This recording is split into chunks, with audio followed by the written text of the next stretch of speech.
Ladies and gentlemen, it has been far too long since we've brought the artistic approach back to When's World. And what better way to do it than with the one and only, Nashville's one and only, Liz Longley. Welcome back to the show. How have you been? Thank you. So good. I'm so glad you reached out to me. It's been so long and I've been great. I'm so happy to be back. Yeah, for those of you who used to listen to When's World, back when we were on the radio in Atlanta and online across the globe, we had Liz on, and back then you had released about probably three albums. You know, you had one Yeah. come out, what, 2008 or 9, and then one in hmm 2010, and then one in 2015. So I think you had Yep. three.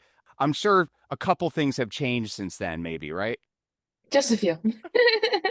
Yeah, we're going to talk about your family life, how your music has impacted that and vice versa. A whole bunch of deeply personal secrets that Liz has fully agreed to reveal here exclusively on this show. Maybe, I'm not sure. We'll see what happens there. But for those of us who weren't there or maybe are brand new to Liz's music catalog and her awesome divine personality, let's talk a little bit about you, Liz. You grew up with a passion for music, but I'm going to be that kind of trite radio host here and ask you the basic bottom question is like, who were your one, two, three top influences that made you kind of feel like you belonged in the music circuit? I don't know if we're talking like musical hero influences or personal influences, but I was really lucky to be surrounded by incredible, supportive parents and teachers and friends who, I just had a great circle of music lovers and musicians around me growing up. But really, musically, who influenced me early on was probably Joni Mitchell's my number one, Paula Cole, and then I just grew up listening to a lot of jazz and country, like the Judds and Dixie Chicks and all the jazz singers. So it's kind of a wide range. Yeah, and as I listen to your catalog, I'm noticing a lot of differences. Obviously, we change, right? We get married, we have kids, and everything changes once that happens. For me, at least, I knew everything about marriage before I got married. And of course, I knew everything about having kids before I had children. Now that I'm married and have kids, I know nothing about anything, if that makes sense. Maybe that's a new song I title. totally get You can it. steal that. Nothing about anything. I learned it on When's World. But as I listen and I look at the lyrics and even the musical stylings, there is a real distinct difference between your early work, like Somewhere in the Middle, Hot Loose Wire, Inside This. So I'm wondering how much has family life and maybe your life before you got married influenced your music? And the follow up question to that is going to be how does it make your old boyfriends or relationships feel that they're the subject of a Spotify track that perhaps has over 1 million views? I have no idea how any of my songs make any of my ex-boyfriends feel because we do not talk about it. But I will say that I do often joke about how my career was built on breakup songs and writing songs about my failed love life. And so now that I've got an amazing partner, a beautiful little girl, we've got a son on the way, it's just really definitely changed the place that I write from. It's given me much different perspective and song material and stage banter material. And so it's just a whole different ball game now. And I'm really enjoying this phase. It's nice not to be singing breakup songs every night. Yeah. So you say you don't talk to any of the old ones, but have you ever had family members ask you about specific songs? Like has your husband ever like leaned over to you late at night, tapped you on the shoulder, and be like, "So this track and this line, well, what is this about? Who are you talking about?" And I got to know, or is it more like, "What's done is done. I don't want to know. This is your art. This is your life, and we'll just move forward," kind of thing. Oh, well, when my husband and I got together, we told everything to each other about our past. And so he knows about all the stories, where the songs come from. But the great thing about him is he couldn't care less. He's like, I don't care. In the beginning of our relationship, I was still singing those songs. He didn't care. He's unflappable. And so, yeah, it's just part of it. That's awesome. Does he play any instruments or sing, or does he produce any music? He used to, but now he is a manager and he's very much in the music industry side of things. So, but he comes on tour with me. So does our daughter when we travel. If we do long tours, we'll all go together and it's a family affair now. Oh, that's so cool. I want to talk Yeah. about this amazing crowdfunding campaign that you did and your expectations. Maybe you thought your expectations were high, but your fans and the lovers of you and your music absolutely blew the roof off of that. But before we get to that, I want to kind of go back to what you just talked about touring, because there seems to be kind of a common misconception that it's easy to tour because, first of all, you're getting away from your daily responsibilities. You get to go play your music. You're basically partying every day, and then it's another party in another city. But is there truth in that, or is there pain and loneliness and other things? And has any of that kind of lent to your creative credence? Perhaps there are artists and bands that travel and play and party, but I've never been a partier. That's never been part of my tour life whatsoever. I do not drink when I'm on tour. I'm very much like drive, get to the show, play my show, meet the people, go home.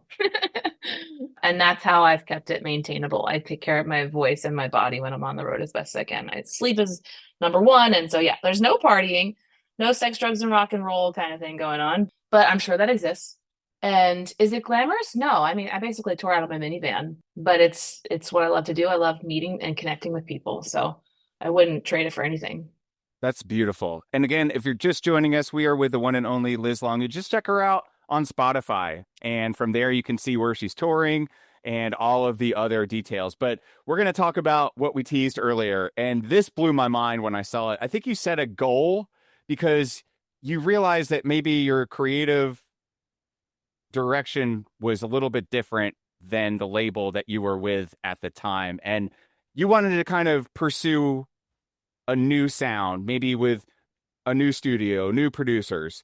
And that's totally makes sense. We see it all the time with all of our favorite artists. So when you realize this and you wanted to buy some of your music back and all of these things are going on, what did it look like? And what was that process like to set a goal of what 40 or 45K and for people to blow it off to beyond 100K? Well, it was actually much more dramatic than that. I did not want to leave my label. I loved making this record with a new producer. It was a beautiful time. And then I handed the record in, and the person who had signed me had just left the label, and there was a new head of the label who dropped me as soon as he got there. And so it was heartbreaking. And the record was done. I was completely attached to it, and they weren't going to release it, but they offered me the opportunity to buy my music back. And that's how I got in that situation. And so it was a really difficult decision to decide to launch a Kickstarter. But when I did, 1,302 incredible music supporters showed up, and they made me the fourth most funded solo female musician in Kickstarter history. So we showed the record label who was boss, and I've been proudly independent ever since. Wow. Wow. So what advice would you have for aspiring artists that feel the tension between ditching what they got into music to do and kind of creating lyrics or music that radio will play and that will be popular, but isn't truly part of who they are, who they want to be? I think it depends what your goals are. For me, like hit songs and fame and all that stuff were never my goal. My end goal was always to create music that resonated with me and then would resonate with hopefully whoever I played it for. And so for me, selling out was never an option. I was like, I just don't have it in me. I'm just going to make the music that I love. And I was with a label that really supported that for a really long time. So I was at a very artist friendly label for a while. So that's something that I have stayed true to, is making music that is important to share for my story. But it just depends. If you want a hit song on the radio and you got to sell out to get there, then I guess you just got to weigh your options, pros and Yeah. cons. Yeah, that's such a reflective way of portraying that. And it's interesting. Everything that I found online about you through my extensive research seems to be slightly skewed to make it sound like it wasn't as close of a parting as it was, maybe. I don't know. I saw some sources that said it was an amicable parting.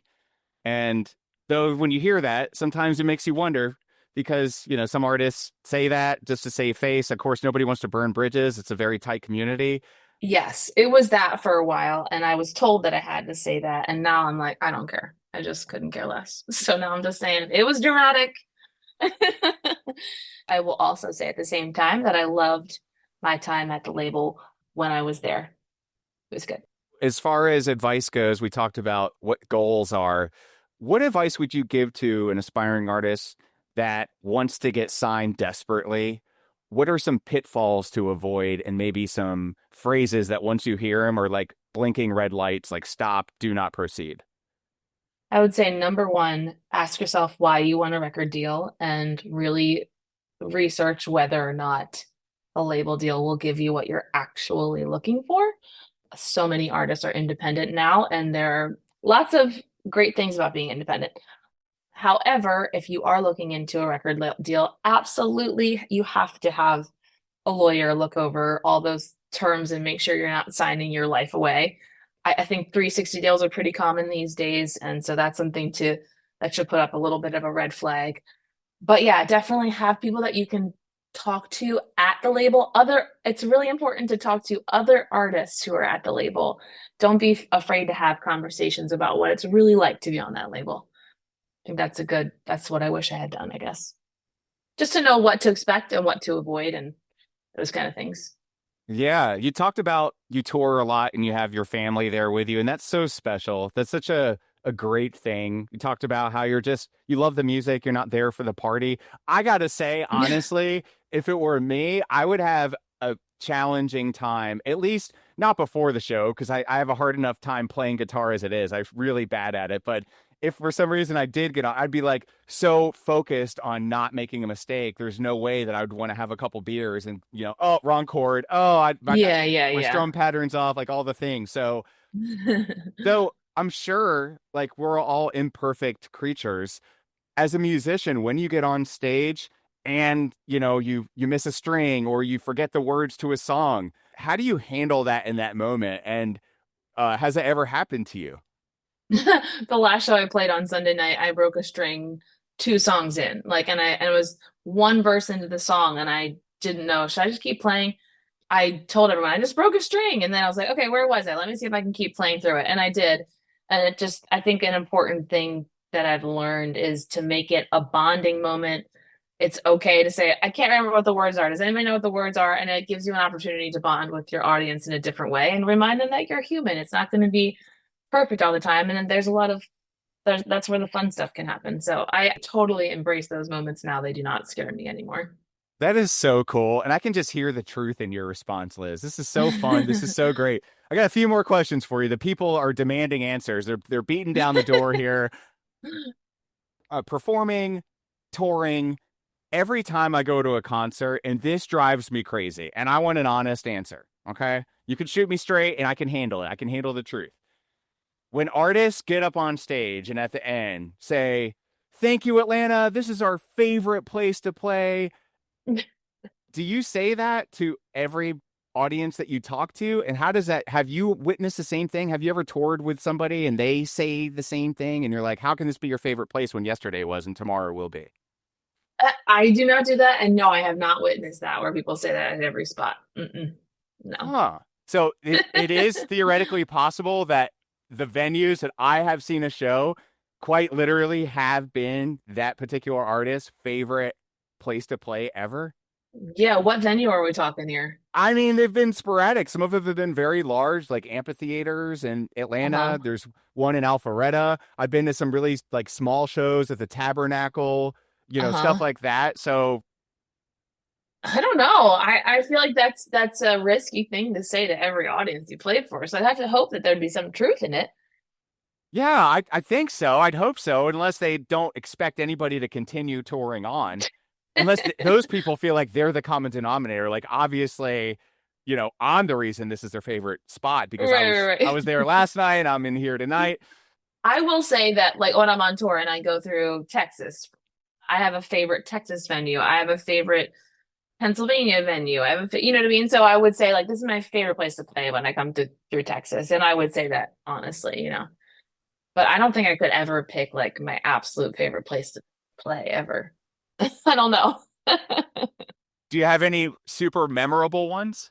I might have a top contender. I actually just played there on Saturday night. It's called Shaylin Liu Performance Center. It's in Rockport, Massachusetts. It's the most stunning venue that I've ever played. It's this beautiful 330 seat, not even a theater, but it's a performance center. And the stage behind me, there's a whole wall of glass just looking out into the ocean. So you can watch the seagulls going by and the waves coming up and down the shore. And it's like, it doesn't get better than that.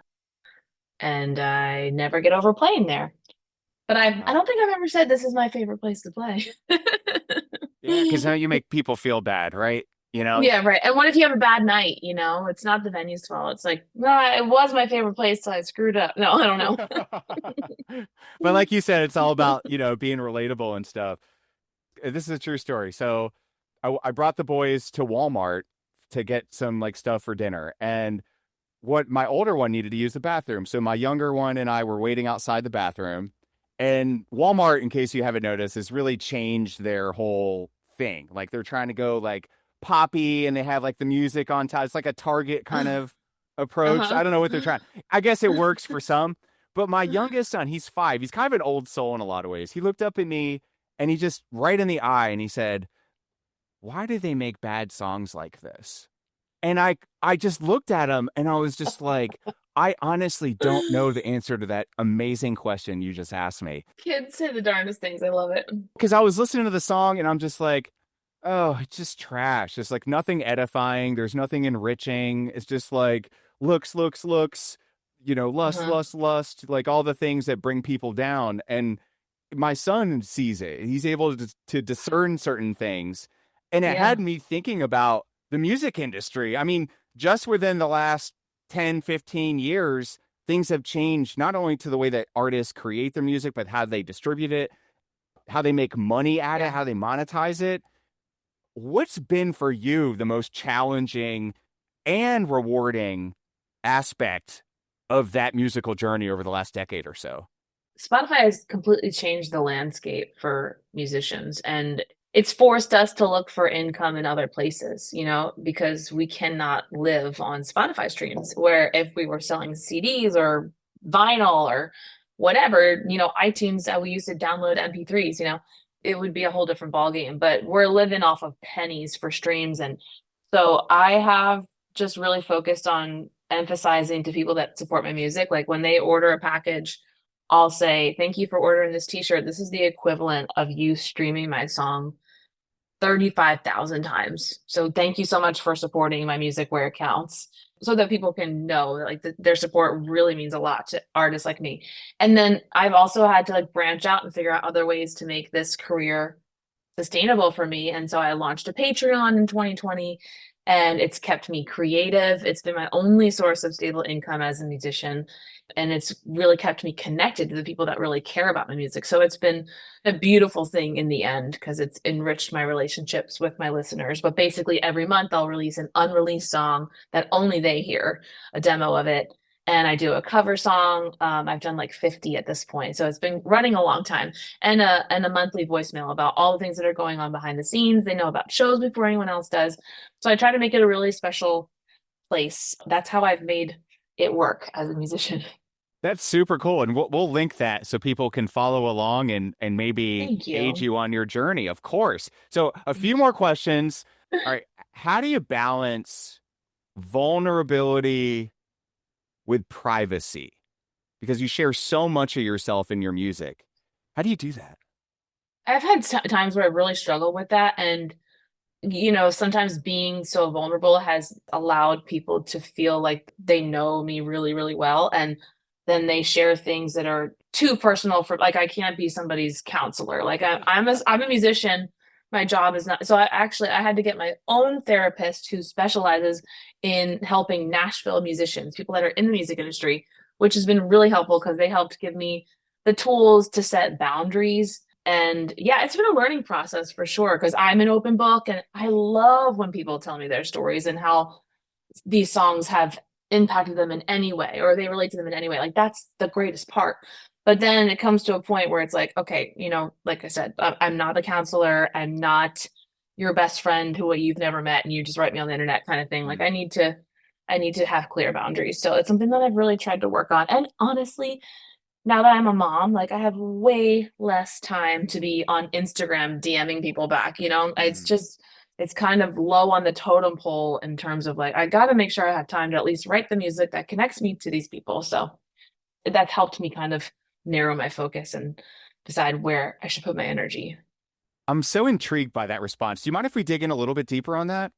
Try me. Okay, sweet, sweet. So I want to go back real quick though to the Spotify streams. I've always been Oh curious, yeah. like, how do people make money on this? Because I don't really, I mean, I pay $10 for the Spotify that doesn't have commercials. Yeah. But so you said buying a t-shirt, I tried to do the math, but I was a comm major. Okay. So 35,000 streams.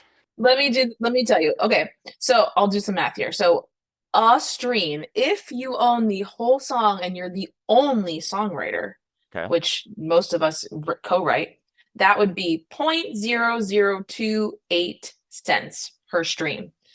So let's say you bought a $35 t-shirt divided by 0.0028. That is the equivalent of 12,500 streams. I'm sorry, my numbers were off. So when was the last time you streamed one artist 12,500 times? Not that often. So if there's an artist that you love and you want to support them, buy a t-shirt, buy a vinyl record, and it goes a long way. And or go ahead and just put their catalog on Spotify, put your phone on repeat, plug it in overnight, and just leave the There room and just let it play over and you over and go. over. So does it matter which songs people stream? Do the longer ones get you more of a dividend, No, or is it doesn't matter? It no, doesn't matter. Okay. doesn't matter. Okay. Yeah, it's just per song. All right. So now the other part of the dig in question here is I can only imagine when you talked about the scenario of, because there is a connection between artists and their fans. Like, I'll get vulnerable for a minute. When I got to meet Andre 3000 of Outkast, I don't make rap music. I am a terrible rapper, but there's something about his lyrics that are just different. They're just insightful. They make you think, they make you wonder, they make you like Mhm. question things. And that's the kind of music that I just love and I'll listen to Yeah. over and over. But when I met him, I was just like this. And I didn't know, I forgot that he's a human being. And he probably is like so tired of that. Like everywhere you go, especially the down to earth people, they're like, God, another fan. Like I just want to be a person to these people. Like I put on my pants one leg at a time, or maybe somebody puts it on for them, depending on how wealthy they are. I don't know these things, but you get the point. Like they're normal people. They want to be. Some of them want to be treated normal. Maybe some of them love that attention. Maybe they can turn it on and off. I Yeah. don't know. I've never been in that situation, but as Yeah. far as when you're answering these questions or when somebody just DMs you like, oh my gosh, I just heard your latest track or something from your early work that you maybe not even be able to relate to anymore because it was so long ago, Yeah. how do you determine what deserves a response or what garners a response? And like, what is that line? Because I know for me, when I see that somebody's like read a text of mine that I've like poured my heart out to them and they don't even respond, I just feel kind of like an emptiness. And I know that might be a little bit extra, but for the sake of this relationship, that I really do believe that fans believe they have with the artists that they've spent hours of their life, listening to, maybe going to some shows, buying merch, Yeah. and all they're just trying to do is like have that bond. How have you learned to create that separation and boundary? Because it sounds extremely difficult. Yeah, well, I will say that any message that I get about my music, I do my best to absolutely respond to it. But I have to just be wary of like when the conversation keeps going and it turns into something else. But if someone writes me and takes the time to write me something about my music in any way, like that means the world to me, and I'll always value that and want to take the time to say thank you at the very least. So that will always be really important to me. And that's a gift, like how lucky are we that we can even be connected in that way in this day and age through the internet? That didn't exist before. I think it's just when it gets beyond that and just feeling a little bit too familiar or sharing things that you just know social cues. You don't share that with someone you don't know, that Yeah. kind of stuff. I'm talking about beyond that.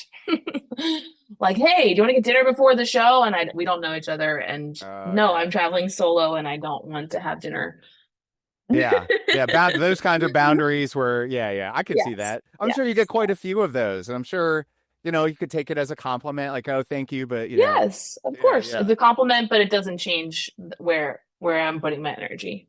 absolutely. Yeah. So you talk about where you're putting your energy as a musician. Let's say in a parallel universe, or you were on that show called Sliders back in the 90s and you weren't a musician. What Uh-huh. would Liz be doing instead of? I don't know what Sliders was. What was that? Oh, do yourself a solid. You got to look it up. It was a show about this guy who found the ability to create a portal that would take him to the same time and the same place. It would be San Francisco, year 1990, whatever it was, 4 or 5, whenever the show came out or whatever. It was a great show. Jerry O'Connell. It had the professor on there, like the old guy Oh that's my in Indiana gosh. Jones, like that guy. Yeah. Uh, so no, but it's about they go to the same place and the same time, but it's a different dimension. So like you'll know the people will be the same, but they'll be like they'll do different things. Like the guy that was the mailman will now be a music producer and vice versa. Uh-huh. So it's just Uh-huh. interesting. So Oh, that's fun. yeah, you should check it out. It's cool. I think it's on Peacock. Okay, I definitely will. I wish I knew the answer to that question, but obviously I never will because this is the life that I chose. But I love people. I love feeling like I'm adding value to someone's life. So maybe I'd try to be a teacher or help kids in some way. I don't know. That's cool. Well, you're kind of doing that anyway with your music, and you are helping kids because you're a mom. So mission accomplished, Thank you. right? There you go. So I want to ask you about your favorite Nashville spot to write, eat, and unwind. But before we get to that, I'm gonna give you a little time to think about that. And again, if she doesn't mention your spot, don't get offended. There's only limited time, and Liz is a busy lady. So My favorite place to write, I mean, I write at home, so my favorite place to write is at home. okay, all right. My favorite place to eat, we have so many great spots in Nashville. I can't even pick one. Roberta's Pizza is the greatest. I love Lady Bird Taco. We just got one of those. I'm there like all the time. Moss Tacos is amazing. So we have so many great spots in Nashville. What was the last one? Unwind, like how you favorite place to unwind. Oh my gosh. There's some, well, I can't drink right now, obviously, because I'm pregnant, but Yeah, there yeah. are some really great bars here. Fox Cocktail Lounge is one of my favorites. Awesome. All right, Yeah. cool. So as we wrap, for someone that, let's say they just are hearing this interview and they're going to look you up, if you could guide them to a first song that you'd want them to hear, what would it be and why? I would probably choose When You've Got Trouble because that song's been a part of my life for so long and it's connected me to so many incredible stories about how it resonates with different people. So yeah, When You've Got Trouble. At this point, it's 15 years old, but I just re-recorded it and re-released it last year. It's a song about loving someone through their hardest moments. It's about, it's a song about empathy, so hopefully everyone can relate to it. That's beautiful. Thank you so much for your time. And any dream collaborations, anything projects that you want to talk about other than your most recent one? Anything in the works right now besides what's in your womb? Yeah, right. Well, I just released a new record in March called New Life, which is very aptly named. So I've been touring that record and I will be touring that record till the end of August. And until then, yeah, that's the only big thing I'm focusing on. But I would still say one of my dream collaborations, I'll never give up on this dream, is doing anything with Joni Mitchell because I love her so very much. But that's it. Well, we'll tag her and we'll see what happens. You never know. You Love never it. know. That's the power of the internet, right? Exactly. Liz Longley, thank you so much for your time. It's always a pleasure to have you right here with us in Wen's World. Thank you so much for your time. Thank you so much, Joey. I really appreciate it. Thanks for the great conversation.